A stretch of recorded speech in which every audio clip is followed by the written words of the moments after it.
Juan Pardinas, director del Instituto Mexicano para la Competitividad. Pues ya está a punto de iniciar una nueva legislatura que tiene que ser un antes y un después en temas de anticorrupción y transparencia que nos surge en el país. ¿Cómo te sientes? ¿Optimista, pesimista? Yo, Katia, tengo la obligación profesional de ser optimista porque mi chamba pues, es generar diagnósticos y soluciones de los problemas del país desde el IMCO. Creo que pueden cambiar las cosas, creo que esta legislatura puede hacer la diferencia, pero la única manera de que eso suceda es si hay presión ciudadana, si hay una fuerza cívica empujando a nuestros legisladores a simplemente cumplir la Constitución y para fines de mayo del 2016 aprobar la legislación en materia anticorrupción que ya deriva de la reforma constitucional que se aprobó el año pasado en mayo. Vamos a explicar un poco. El año pasado se creó el Sistema Nacional Anticorrupción, pero ahora tenemos que hacer las leyes que hagan que este engranaje funcione y funcione bien y no se preste a la simulación, ¿no? Y es complejo porque hay 2 leyes para empezar, pero luego hay 25, ¿no? Entiendo, que tienen que todas hablarse en un sistema. Una ley de responsabilidades y otra que crea el Sistema Nacional Anticorrupción. ¿Cuáles son las cosas que no puede dejar de haber en estas leyes? Sí, creo que la mejor metáfora para explicar el proceso es como si te dicen, oye, va a haber un edificio padrísimo aquí, y llegas y te encuentras un agujero y unas varillas y unas columnas de concreto. Dices, oye, el edificio, mira, déjate enseño la maqueta. O sea, el cimiento es la reforma constitucional. Lo que falta por construir, pues es el edificio y que lo que hay en realidad se parezca a la maqueta. Que las leyes secundarias mantengan el espíritu de la reforma constitucional. Sí, porque luego ahí se mete el diablo, ¿no? Por supuesto, lo vemos en el caso de la reforma en temas de transparencia. La reforma constitucional era muy ambiciosa y luego el Ejecutivo mandó un proyecto muy deficiente, dejaba mucho que desear. Y con presión de la sociedad civil, afortunadamente, la ley secundaria, la construcción del edificio, acabó muy alineada con los cimientos, la reforma constitucional. Y esperemos que lo mismo suceda en el tema anticorrupción.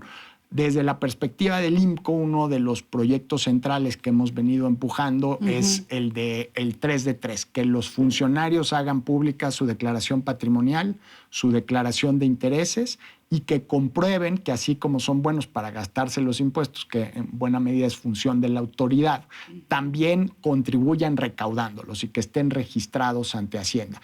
Tenemos que ir avanzando gradualmente y va a haber leyes que van a ir cerrando el círculo. Es como dice un amigo en el IMCO, la corrupción no se crea ni se destruye, solo se controla. No vamos a acabar con la corrupción, pero lo que tenemos que es transitar de un estado de impunidad, que es el que tenemos actualmente, a un estado de derecho. Porque nadie se castiga por corrupción en este país, ¿o sí? No, es prácticamente, hay impunidad absoluta, sí. Pero porque las leyes están así también, ¿no? Las leyes están mal diseñadas, se prueba, por ejemplo, un caso que conozco, un funcionario el sexenio pasado en Comisión Federal de Electricidad que recibe de un proveedor un Ferrari, un departamento en Miami y un yate. La ley de responsabilidades establece que para probar el cohecho, como tipo algo parecido al soborno, tiene que haber un beneficio directo. Como tanto el Ferrari, el departamento y el yate no estaban a nombre del funcionario y nada más los usaba, era un beneficio indirecto. Entonces, la ley no te servía para echarle el guante y enfrentarlo a la justicia. Entonces, nuestra ley es un queso gruyere. A nuestras instituciones no tienen la vocación y el interés para perseguir estos crímenes. En la PGR, la unidad especializada de delitos cometidos por servidores públicos, es una oficina pequeñita, tiene, de acuerdo al portal de transparencia, 12 personas. Tiene un presupuesto de cerca de 25 millones de pesos. Yo creo que el gobierno mexicano se gasta más en garrafones de agua y en galletas que en combate a la corrupción. Entonces necesitamos cambios legales, cambios institucionales y luego un factor que lo determina es la voluntad política. Y ahí es donde... Y la presión social que mueve la voluntad política. Exacto. Sí, porque incentivos no hay, ¿no? En ningún partido, además. No les interesa. El PAN vemos que es buenísimo para criticar la corrupción del PRI, del PRD, pero por favor no le mencionen sus casos hacia adentro.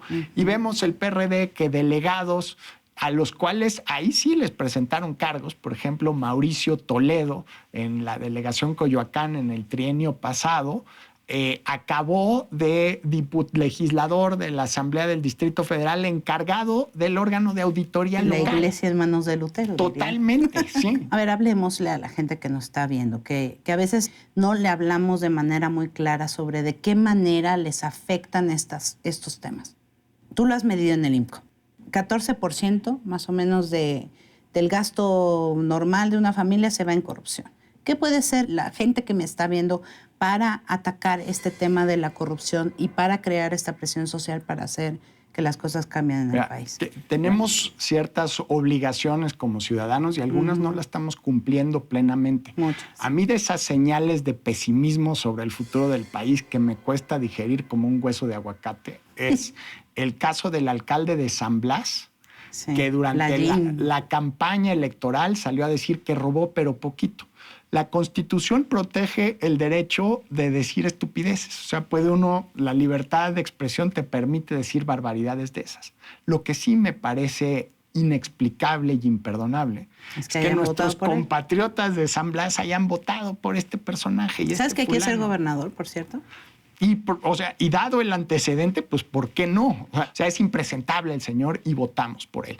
¿Qué podemos hacer los ciudadanos?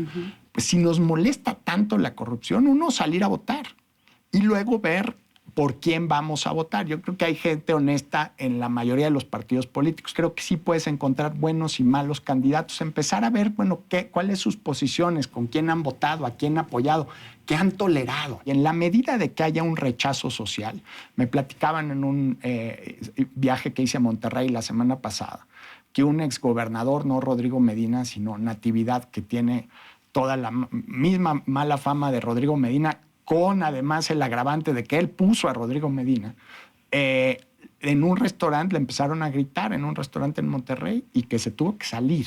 O sea, hasta que no haya ese tipo de rechazo social en todo el país, desde San Blas hasta Monterrey, hasta la delegación Coyoacán, y no votemos por políticos que tienen esta fama de corruptos, pues difícilmente las cosas van a cambiar. Y en tiempos no electorales, con nuestras cámaras, ¿qué debemos hacer como ciudadanos? ¿Qué nos recomiendas? Pues tenemos que presionar, involucrarnos más.